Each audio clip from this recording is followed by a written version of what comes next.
Kicked out at 14, he bought a broken house for $5 and slept inside it even after everyone said it would kill him.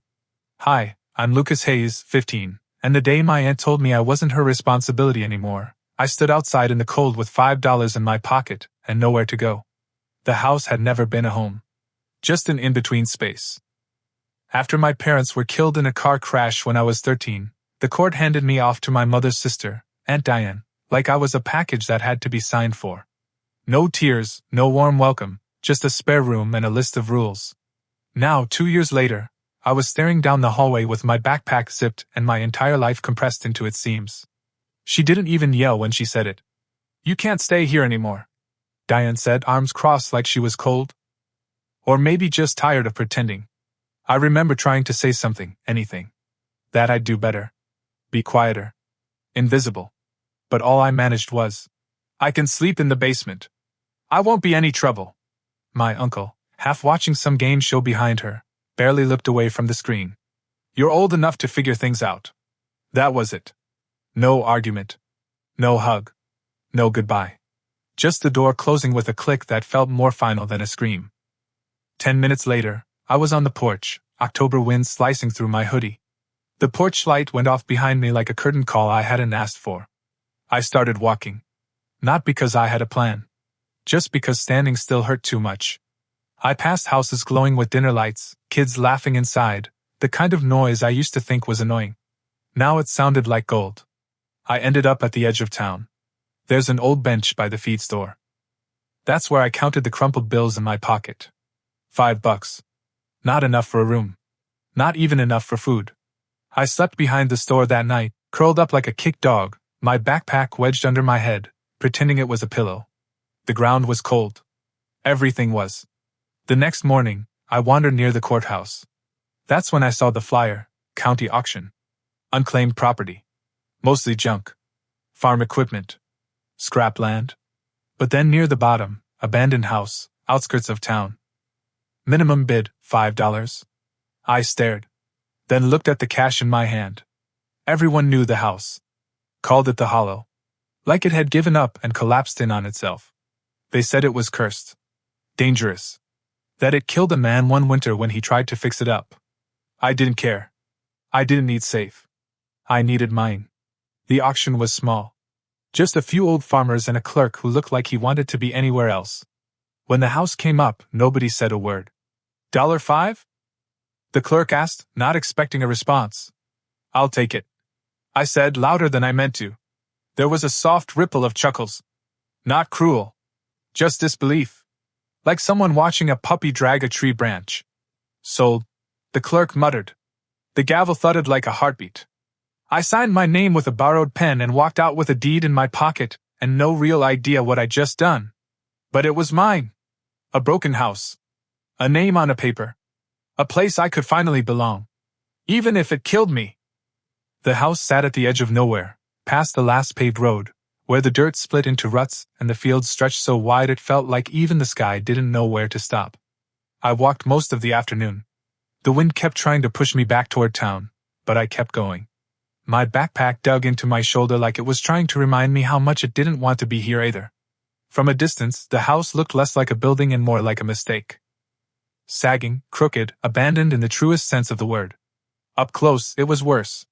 The roof slumped inward like a spine trying to collapse. Boards leaned out like teeth knocked loose. Windows were just black holes, empty sockets. The front door hung on one hinge, barely attached. When I stepped inside, the air hit me like a warning. Wet wood, rot, the sour smell of something long dead and never buried. There was no floor. Just a patchy mix of dirt and broken planks. Leaves had drifted in and gathered in the corners like they'd given up escaping. A bird burst out from the rafters and nearly sent me through the wall. Still, I walked the perimeter. One room. A narrow second space and back, maybe a sleeping area once. I pressed my palm to one of the timbers and felt it shudder beneath me. It should have felt hopeless. But it didn't. It felt empty. Not like loss, but like possibility. I found a busted crate and sat down, the wood creaking under my weight. My fingers were shaking. My breath came out fast and shallow. I pulled the folded deed from my hoodie pocket and looked at my name. Lucas Hayes. Owner. That word hit me harder than the wind ever could. I hadn't owned anything since the funeral. Not even my own bed. That night, I didn't sleep outside. I slept in the house. Not because it was warmer. It wasn't. But because I needed to. I jammed a broken board under the door to keep it closed, picked the driest patch of dirt I could find, and curled into a knot with my backpack hugged to my chest. Every sound made me flinch. Boards creaked. Something scurried. The wind hissed through the broken roof and whispered doubts I was trying to forget. At one point, my teeth chattered so hard I bit my own tongue. Still, I whispered to myself, "You can do this. You have to." The next morning, frost coated the ground like a dare. I stood outside stomping my feet, my breath fogging in the air, my stomach turning inside out. I had no food. No water. No heat. $5 had bought me a ghost of a house, and now the ghost wanted to see if I'd last the week. I walked back to town. Not to beg. Not yet. But to find work. First job I got was hauling junk from behind a retired mechanic's shed. He paid me $3 and a half-frozen sandwich. I ate like it was a buffet. Word started spreading. "That's the kid who bought the haunted house," they said. Not laughing now. Just watching. By mid-afternoon, I ducked into the hardware store mostly to warm up. The place smelled like dust, motor oil, and wood shavings. Behind the counter stood a man with sharp eyes and the kind of shoulders that told you he'd built things that didn't fall down. "You the one who bought that wreck out past Hollow Ridge?" he asked without looking up. I tensed. "Yeah." He finally glanced at me. "Ray Collins," he said. "This is my place. I'm just trying to fix it." I muttered. "I know it's bad." He snorted. "That place killed a man once. You planning to outstubborn it? Cold kills people too," I said before I could stop myself. Ray's face didn't change, but something behind his eyes did. Not approval. Not quite. But curiosity. "You got a plan?" I shook my head. "I've got time. And hands that work." He reached under the counter and pulled out a small box of bent nails and a roll of frayed twine. "Scrap," he said. "Free, if you know what to do with it." "I don't have." "Didn't ask what you have." He cut me off. "Figure out how to use it. Then we'll talk." I walked back to the house with the box clutched like it was treasure. The wind stung my face. My hands were already raw. But that night, for the first time, I didn't feel completely alone. I had a house. A broken one. And maybe, just maybe, I wasn't broken beyond repair either. You ever try to rebuild a house when your fingers won't stop bleeding? That was my life now. Every morning, I woke up on a cold patch of dirt with my jacket for a blanket, and the sound of wind trying to rip through the walls. Every night, I fell asleep sore, splintered, and starving.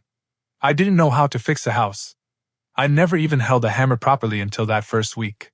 But I knew how to stay alive. I'd had practice.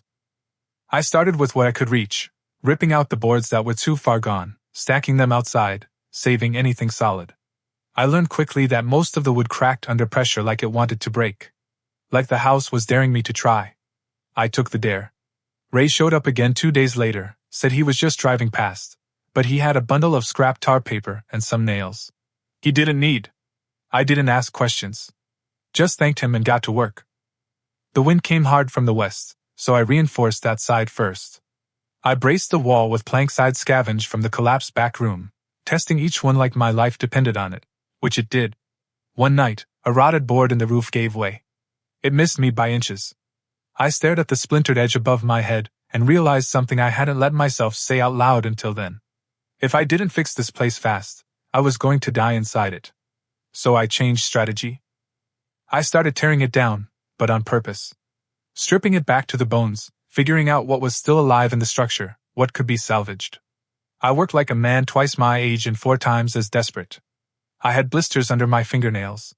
My ribs stuck out. My coat was too thin and smelled like wet earth and rust. People started noticing. But not in the same way they used to. Now they watched. An old guy in a pickup pulled over one afternoon, while I was hauling a support beam into place by myself. He didn't say anything. Just watched me work until I finally dropped it, panting like a dog. Then he nodded once, like that'll do, and drove off. I couldn't tell if that was encouragement or a warning. Didn't matter. I kept going. The days were short. The nights were brutal. One night, the fire in my makeshift stone ring burned too low, and I woke up shaking so hard I couldn't feel my hands. I sat there, rocking, pressing my back to the wall just to feel something solid behind me. "I'm not quitting," I said to no one. "I don't care what it takes." The house didn't answer. But it didn't fall either. A week later, Ray pulled up again. This time, he didn't even pretend it was a coincidence. "You reinforced the ridge line," he said, peering up at the patchwork roof. "Wind kept finding me," I said. "Had to fix that." He grunted, then walked the perimeter slowly, tapping boards with his boot, eyeing the corner joints. "You notched these cuts yourself?" I nodded. "Took me 4 tries. They held," he muttered. "My old man would have liked that." Then he opened the back of his truck and dropped a bundle of lumber at my feet. "Scraps," he said. "But straight." I stared at him. "I don't have anything to give back." "You're already giving something back," he said. "You're proving people wrong." I didn't know what to say, so I didn't say anything. That night, I worked by lantern light until my arms ached too bad to lift. I patched the last section of wall with raised lumber, and then just sat in the middle of the room, staring up at the beams. The roof leaked less now. The wind came in, but it didn't scream anymore. Just whispered. And I whispered back. "You're not killing me. Not tonight." I didn't know it then, but the house had changed. Not just structurally. It was different because I was different. And someone was about to need that difference more than I ever could have imagined. 3 weeks after I'd bought the house for $5, the cold stopped being a nuisance and started becoming dangerous. Every morning I woke up, I had to check that I could still feel all 10 fingers. That my toes weren't black. That my breath wasn't tight in my chest from the cold settling into my lungs overnight. I was moving slower. Getting dizzy more often. Not eating enough. Not resting enough. There's no such thing as rest when your bed is a dirt floor and your insulation is prayer. But I wasn't quitting. Quitting meant going back to town with my hand out. It meant letting the same people who whispered about me walk past me on the sidewalk like I was a crack in the pavement. I wasn't going to be a crack. So I kept working. I built a door. Not a good one, but one that closed. I filled the worst roof gaps with layered tar paper and scrapped siding, nailed with bent nails Ray had given me. I stole stones from the frozen creek to reinforce the inside wall. It was still a wreck. But it was my wreck. It was trying now. That mattered. Then came the night the storm rolled in. It started slow. A whisper of snow on the wind. Then louder. And louder. Until the entire world outside the house vanished behind white. I could feel the pressure of it in the walls. The air got heavier, like the sky had lowered itself a few inches just to see if I'd crack. I fed the fire every hour. Sat with my back to the strongest wall. Waited. Whispered. Hold. Over and over like it was a prayer. And the house held. But barely. By morning, snow was piled chest-high outside the door. I had to tunnel out just to check that the roof hadn't bowed or the supports hadn't snapped. When I finally got the door open, I saw nothing but white. And then movement. At first, I thought it was a hallucination. A shimmer in the storm. But then shapes began to take form. 3 of them.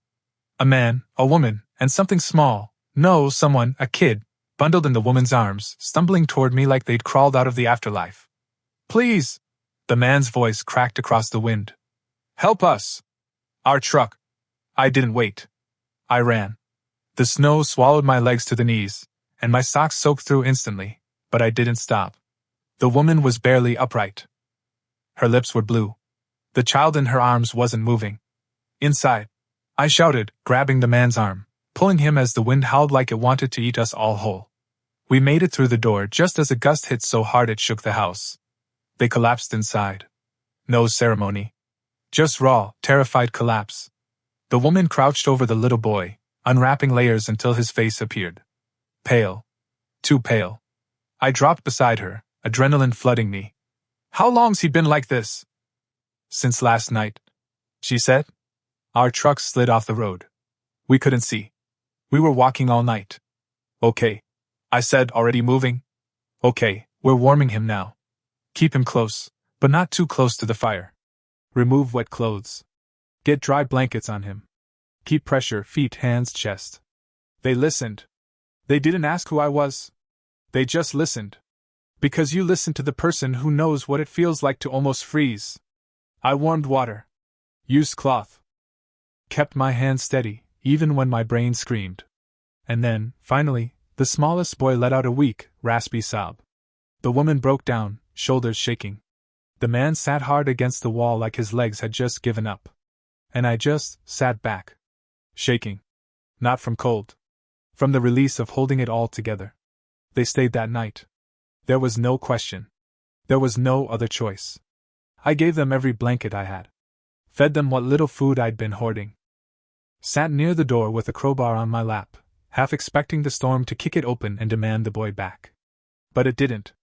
The house held. The roof groaned. The walls flexed. But it held.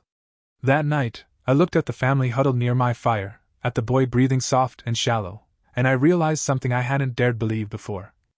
I wasn't the only one this house could save. And that changed everything. When I woke the next morning, it took me a second to remember why the room felt full. Then I heard breathing. Not just mine. The family was still asleep, sprawled where exhaustion had dropped them. The mother, Laura, I'd learn later, was curled around the two kids, one arm draped protectively over the smallest boy, the one who'd come within an inch of dying in her arms. Her husband, Mark, was slumped against the wall, his head tilted back, mouth open slightly like he passed out mid-prayer. The fire had burned low overnight, but it was still alive. So was everyone else. That mattered more than anything. I stood, joints stiff, muscles aching in that heavy way that meant you'd survived something but hadn't yet earned the right to rest. I added wood to the fire, carefully, not too fast. You don't shock a weak flame. You feed it slow. Gentle. Outside, the world looked like it had been erased. No road. No tracks.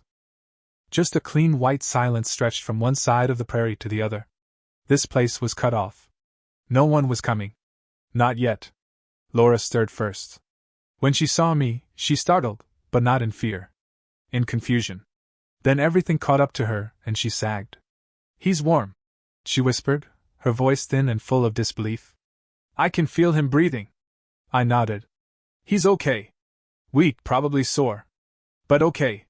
She covered her mouth, eyes filling with tears. "I didn't even ask your name." "Lucas," I said. She smiled, exhausted, grateful. "I'm Laura. This is Mark. Our boys are Ben and Owen." Mark woke not long after. And when he saw his youngest alive, pink creeping back into the boy's cheeks, he looked at me like I'd done something sacred. "You saved him," he said, voice low and rough. "I didn't," I muttered. "The house did." But he shook his head slowly. "No. You built this. You kept it standing. You held it together." I didn't have a response to that. I didn't know how to hold that kind of weight. We spent the day together, like a strange makeshift family formed by frost and desperation. They took turns helping me clear snow off the roof, warming hands by the fire, making food from whatever scraps we could combine. Laura had a can of soup in her bag. I had a potato. We called it Christmas stew. It tasted like everything we needed to believe in. Ben, the older boy, followed me around like a shadow. Watched every move I made like I was some kind of myth. "You live here?" he asked finally. "Yeah," I said. "By yourself?" "Yeah." He frowned. "Isn't that scary?" I didn't answer right away. I thought about all the nights I'd curled up shaking. About the roof nearly crushing me. About the wind clawing at the walls. About the hunger, and the fear and the silence. "Sometimes," I said. "But I'm more scared of giving up." Ben didn't say anything to that. Just nodded, thoughtful in the way only kids can be when they're seeing the world for the first time. They stayed 2 more days. The snow had swallowed Mark's truck almost completely, and we had to dig it out in shifts, clearing the wheels, knocking ice off the undercarriage. I let Mark use my tools. He didn't treat me like a kid. He didn't treat me like a hero either. He treated me like a partner. Something about that meant more than anything he could have said. On the second night, after the kids had fallen asleep in the corner with all the blankets piled around them, Mark and Laura sat near the fire, quiet. Then Laura reached into her bag and pulled out an envelope. "We saved this for emergencies," she said, holding it out to me. I didn't take it. "I don't want your money." Mark frowned. "Then what do you want?" That question caught me off guard. Because no one had ever asked me that. I could have said food. or tools, or help rebuilding the roof. But none of that felt right. Tell people, I said finally. Tell them this place held. That it's not cursed. That it's worth something. Laura nodded like she understood. We can do that. When they left the next morning, after hugs that felt too big for such a small space, the house felt different. Not quieter. Not emptier. Changed. And so was I. The town started whispering. Not in the cruel way it used to. Not like when I was that kid with the dead parents. Or the boy who bought a haunted shack for $5. No. This was different. It started when someone left a bundle of firewood on my porch. No note. Just wood. Dry. Cut clean. That alone nearly knocked me flat with gratitude. Then came a bag of potatoes, left leaning against the door. A few days later, a tin of biscuits, wrapped in a dish towel. Still warm. No one knocked. No one took credit. But they were watching. They knew about the storm. They knew about the family I helped. Word travels fast in a town where nothing else moves. One afternoon, I caught Ray Collins standing out near the road again, arms folded across his chest, like he was waiting for an excuse to come closer. I was hauling a log across the yard and stopped to catch my breath. Heard about Christmas, he said. Wasn't much of a holiday, I replied, wiping sweat from my face with a sleeve that hadn't been clean in weeks. Heard you saved a kid. I didn't save anyone. The house held. That was all. Ray grunted. That house was supposed to fall a long time ago. Same as you. I didn't know what to say to that. Then he opened the back of his truck and pulled out a crate. Inside were old window frames. Dusty, chipped, but intact. Glass still in them. Solid. These were just collecting cobwebs in my shed, he said. Figured they'd see better use here. I froze. I don't. You've earned them. That sentence landed harder than any compliment ever had. I spent the rest of the day installing those windows like they were stained glass in a cathedral. I sanded the edges, sealed the gaps, reinforced the frames with tar and hope. When I finished, I just stood there inside the house, staring out. The world looked different through glass. It looked possible. That night, I left the lamp burning in the front window. Not for me. For someone else. Just in case they needed to know this place was still standing. Just in case someone else was walking through a storm, looking for light. And from that night on, I always left it lit. The town started calling it the lighthouse. Not as a joke. Not sarcastically. Like it meant something. They stopped calling me the boy with the $5 house. They started calling me by my name. Lucas Hayes. I wasn't invisible anymore. More people came after that. Not to stare. To ask. A fence was down. Could I take a look? Their shed was leaning. Did I know anything about bracing a frame? A porch step had rotted through. Was I busy? I never said no. Not if I could help it. Not if I had the tools and the daylight. Sometimes they paid me. Sometimes they gave me food. Sometimes just old supplies I could reuse back at the house. One woman handed me a scarf she'd knitted herself. You're out in the cold more than anyone, she said. I didn't take it off for 3 days. Ray started stopping by more often. Not to supervise. Just to be there. He'd show me how to plane a board, or measure a joint properly, or sand with the grain instead of against it. You read the wood like it's talking to you, he told me once. If you try to force it, it'll fight back. I listened. I always listened. Because Ray never treated me like a project. He treated me like someone worth showing up for.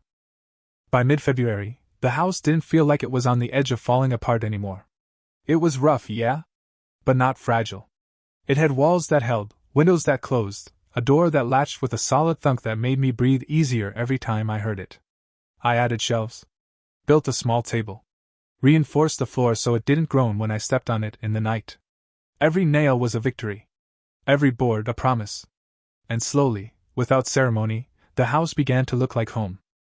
Not a good one. Not a perfect one. But one that fought back. One that mattered. One evening, as I was hammering the last nail into a new section of siding, I heard a knock. I froze. Even after all this time, knocks still made me flinch. They meant something bad was coming. But when I opened the door, it was Ray again, and someone new. A woman in a thick coat, face wind-chapped, eyes wide and tired. And beside her, a boy. My age, maybe? maybe younger. This is Linda Harper, Ray said. Her furnace went out. Can't get anyone out there for days. Think you can help? I looked at the boy. He was staring at my hands, cracked, rough, blackened with work. Then I looked at the woman. She didn't ask for pity. She asked for help. And I nodded. I can try. The moment I stepped into Linda Harper's basement, I felt it. That kind of cold that creeps up from the concrete and settles in your bones before you've even touched a tool. The furnace sat in the corner like a dead animal, rusted, quiet, hunched. The air smelled faintly of burnt metal and desperation. Linda hovered near the stairs, biting her thumbnail, trying not to look like she was panicking. Her son, Noah, stayed behind her, one hand clutching the railing like he needed an escape route. I knelt beside the furnace and opened the panel with frozen fingers. The interior was caked in dust. The wiring looked like it had last been inspected during a presidential administration I wasn't alive for. The pilot light was dead. The ignition line was clogged. Half the connectors looked like they'd corroded out of spite. I'd never fixed a furnace in my life. But I knew what it meant to freeze. And I wasn't about to let someone else feel what I had felt on that first night behind the feed store, shaking so hard my teeth chipped. So I got to work. Ray stayed upstairs with Linda, probably to keep her from hovering. Noah sat on the stairs, arms wrapped around his knees, watching me. I worked quietly, methodically. No rushing. I remembered what Ray had taught me: respect the material. You don't force it. You listen. I cleaned the line. Rewired the ignition. Tapped the casing until the pilot clicked, then clicked again. Then, whoomph. The burner lit. Warmth rolled out like someone had opened a door to a new season. I exhaled, not realizing I'd been holding my breath for nearly 10 minutes. Noah stood up slowly, like he was afraid the moment might break if he moved too fast. Did you just fix it? He asked. I looked back, tried to play it cool. Yeah. I guess I did. His face lit up. Not just with the heat, but with something else. Something I recognized. Hope. Linda came rushing down when she heard the noise. She stopped halfway, blinking against the rising warmth, then covered her mouth. Oh my God! It's working. It'll hold for now, I said. Might want to have someone check the connection pipe when the snow clears. She reached out like she was going to grab my hand, then seemed to think better of it. Lucas, I don't know how to thank you. You don't have to, I said. Just tell people it can be done. On the ride back, Ray didn't say anything at first. Just drove in that calm, quiet way he did when he was letting a moment breathe. Then he glanced sideways at me. You ever think about the future? I snorted. I think about the roof. And if the wood I'm using will last another snow. That's a start, he said. But there's more. What do you mean? He paused. Town council's been talking. They're always fighting about fixing this or patching that. Nobody ever wants to show up. But lately, folks are saying, ask Lucas. He knows how to make things stay up. I stared at him. I'm 15. Ray nodded. And you work like you've lived 3 lives already. So what? You want the work? I didn't answer right away. The idea of someone handing me a future felt like a weight I didn't know how to carry. Like I wasn't sure my hands were big enough yet. But that night back at the house, I sat at my table, the one I'd built from mismatched boards, and looked around. The patched walls. The solid door. The windows with their imperfect glass sealed tight. The lamp glowing in the front window. I thought about the people who had come through this place. The family on Christmas Eve. Linda and her son. The old man with the busted porch. The woman who knitted me a scarf. The farmers who dropped off tools without names. I thought about the cold. The first night. The $5. The door that closed behind me and never opened again. And I realized something. This house hadn't just kept me alive. It had made me necessary. Spring didn't arrive like some movie ending. There was no trumpet swell, no triumphant sunbeam cutting through the clouds while flowers burst out of the snow. Spring came the way all real things do, gradually. With hesitation. With mess. With a little bit of mud. It started with the sound of dripping, slow, steady drops off the edge of my roof as the snow began to melt. Then a softening of the ground under my boots. Then the wind changed, still cold, but less like punishment and more like a reminder that it wouldn't be cold forever. I noticed everything. Because I'd earned this season. I'd earned every softened breeze, every patch of grass daring to show itself. I stood outside the house one morning, hands in my jacket pockets, staring at the beams and planks and tar patches I had once prayed wouldn't kill me in my sleep. Now they looked like armor. Ugly. Mismatched. But strong. People passed more often now. Not to gawk. To wave. Someone even called out, "Looking good, Lucas!" as they drove by. That nearly knocked me over. Me. The boy who once counted $5 like it might turn into 20 if he stared long enough. That week, Ray came by with paperwork. Real paperwork. He laid it on the table like it was something sacred. "Town approved," he said. "You're officially listed as independent maintenance support. That means they can hire you for odd jobs, public repairs, anything they'd normally outsource." I stared at the paper. My name was printed on it.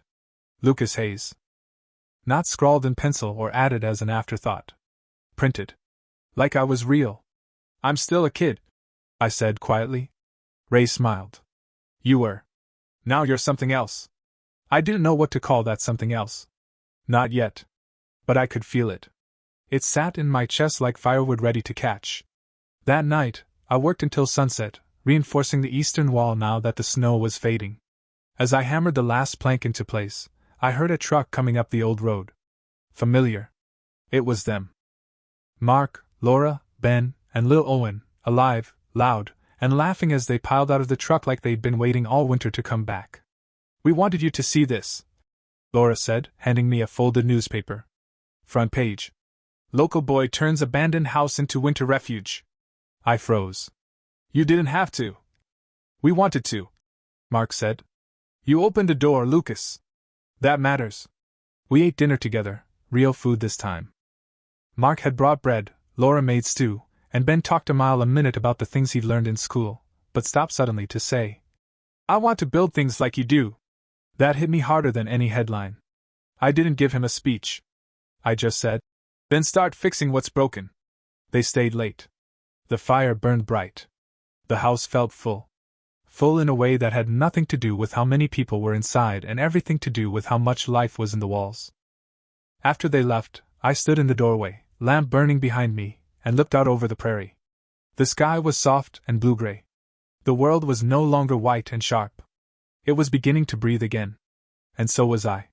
The next day, I got a note, folded paper under a rock near the steps. "My mom's roof is leaking. Can you come by?" No name. No address. Just the lighthouse. After school. That's what they called it now. Not the old wreck. Not the haunted place. Not the house that killed a man. The lighthouse. Because the lamp in my window never went out. Because someone could always find their way back if they needed to. And as long as I was here, building, repairing, standing tall, it never would. By the time April rolled around, I had more work than I could keep up with. Not just jobs, trust. People asked for my help before calling a contractor. They handed me their tools, their fences, their front steps, like I was someone who knew how to make things last. I wasn't charging much. Most of the time I didn't charge anything at all. Sometimes it was a hot meal. Sometimes extra supplies. One woman left a box of old nails and screws at my door with a note. "For your next miracle." I didn't think I was doing miracles. I was just showing up. Over and over.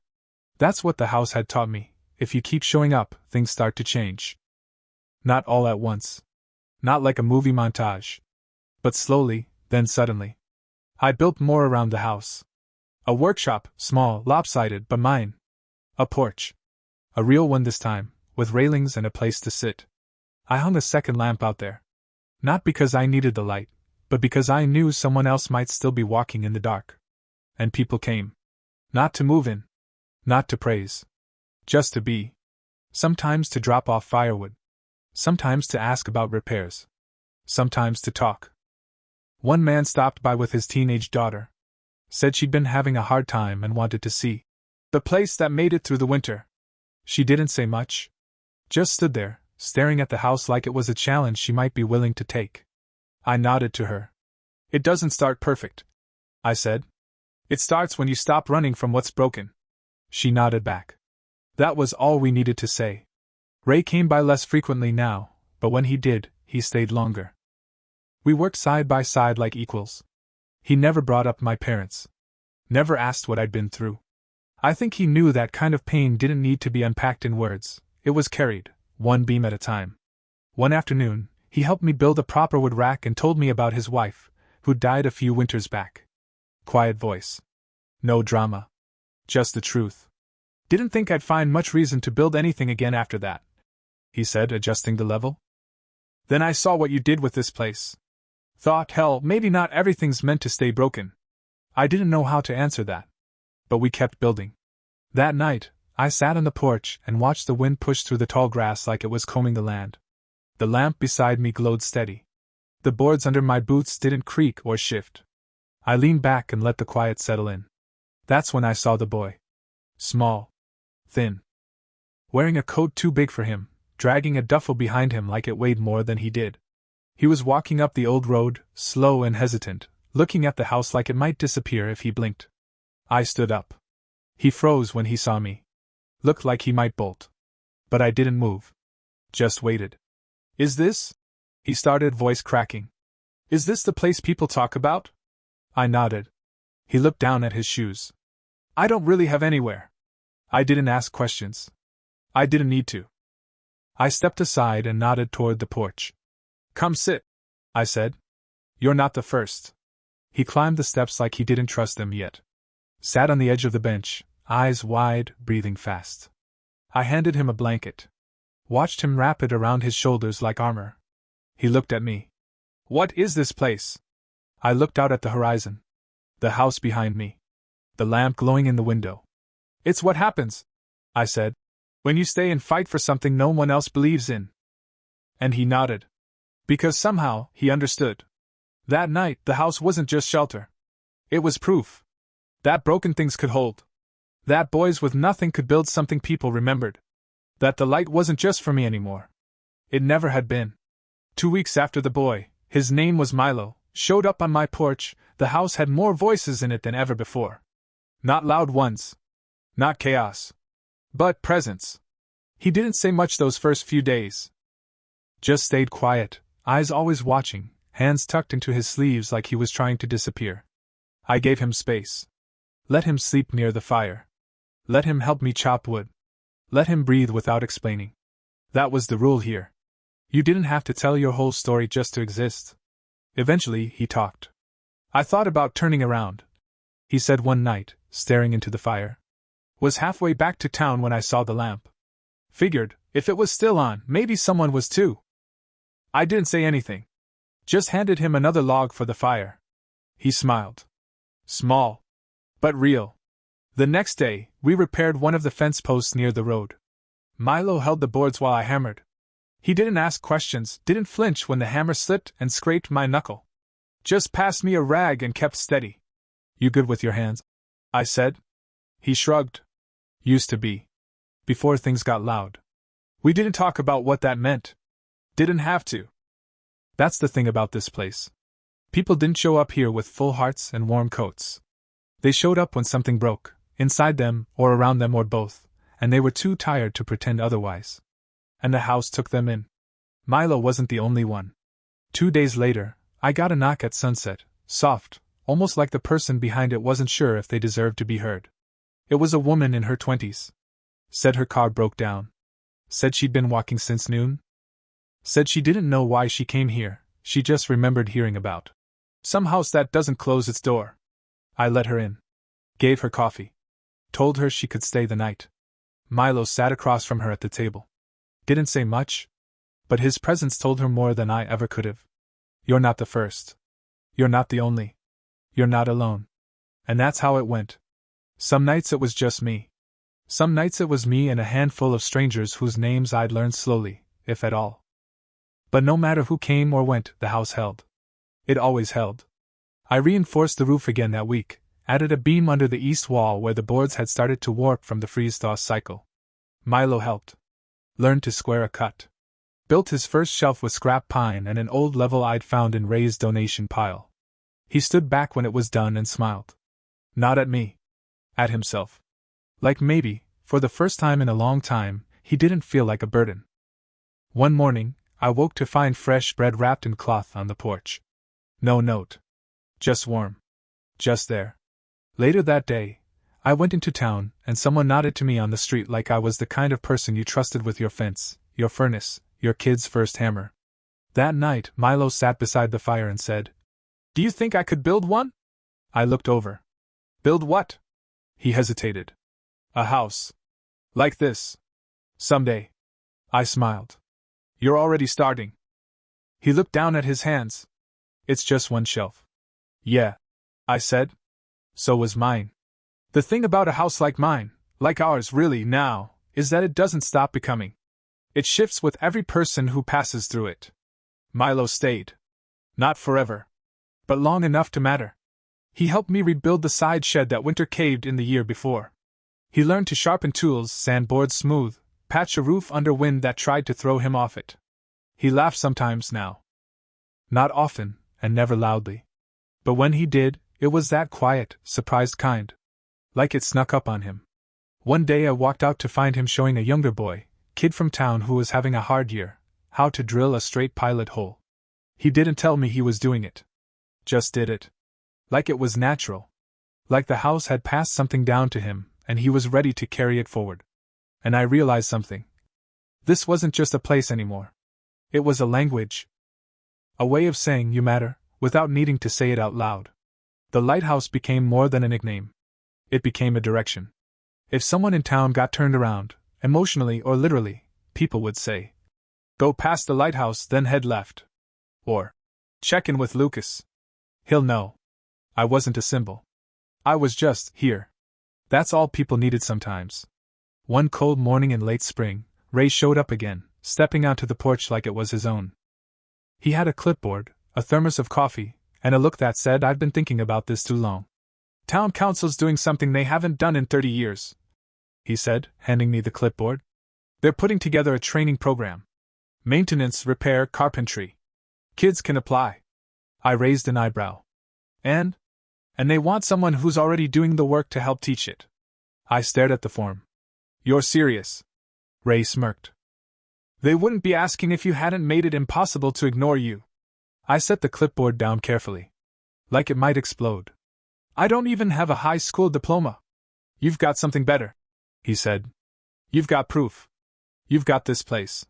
You've got every roof you've patched and every kid who's walked out of here standing straighter than when they came in." I didn't say yes. Not yet. But I thought about it for the rest of the week. That same week, Milo packed his bag. It wasn't dramatic. Just time. He'd written a note, something about heading west, about maybe building something of his own. He left it folded on the shelf he built, next to the hammer I gave him. He didn't take the hammer. I stood there holding that note like it was made of glass, staring at the words, "Thank you for giving me a place to start." And that's when it clicked. That's all this had ever been. A place to start. The porch, the boards, the fire. The lamp. The open door. It wasn't about saving anyone. It was about giving them enough space, enough warmth, enough belief, to figure out how to keep going. The lighthouse wasn't just mine anymore. It belonged to everyone who ever walked away from it carrying something they hadn't had before. And I was ready to teach. Years passed. The house stood. So did I. Kids I once sheltered came back as adults, builders, teachers, parents. They brought their own tools, their own stories. I ran the town's repair program now. We called it The Start. Every winter, the lamp stayed lit. Not for me. For whoever needed it next. People still asked how I did it. How I survived. The answer was always the same: I stayed. I built. I believed. The house held. So did I. And so can you.